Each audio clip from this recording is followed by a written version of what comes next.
जनतेचा धन्यवाद देतो की मला एवढा मोठा पद तुम्ही दिला, त्याचा मी स्वीकार केला. आज मी खूप खूप धन्यवाद करतो.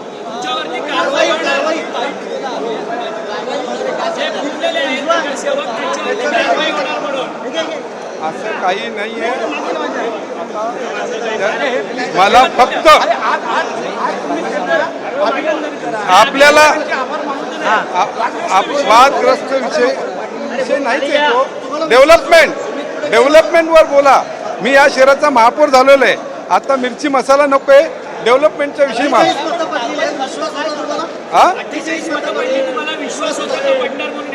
देव तारी त्याला कोण मारी बस.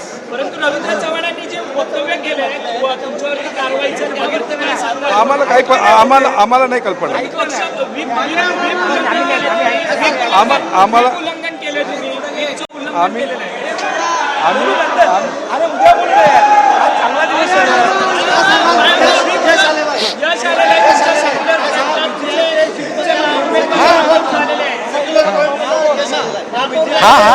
हा एक नक्की आहे, हा सेक्युलर फ्रंटचा विजय आहे.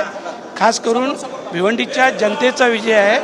आणि याच्यासाठी रईस शेख साहेब आहेत आमदार, त्यांनी खूप मेहनत घेतली, त्यांचा देखील विजय आहे.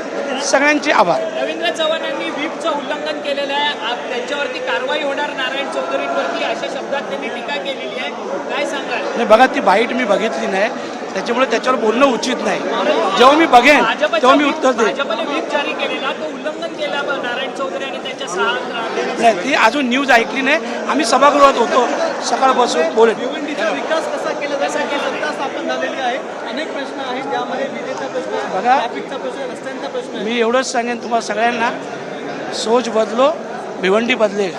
परंतु तुम्ही बलाढ्य भाजपला तुम्ही आता बाजूला ठेवलेलं आहे. या भिवंडीमध्ये 22 नगरसेवक असताना देखील आम्ही कोणाला बाजूला ठेवलं नाही, आम्ही सोबत घेतले. आम्ही तोडणारी लोक नाही, आम्ही जोडणारी आहोत. बस चलो. काय प्लॅन आहे? चला फोटो.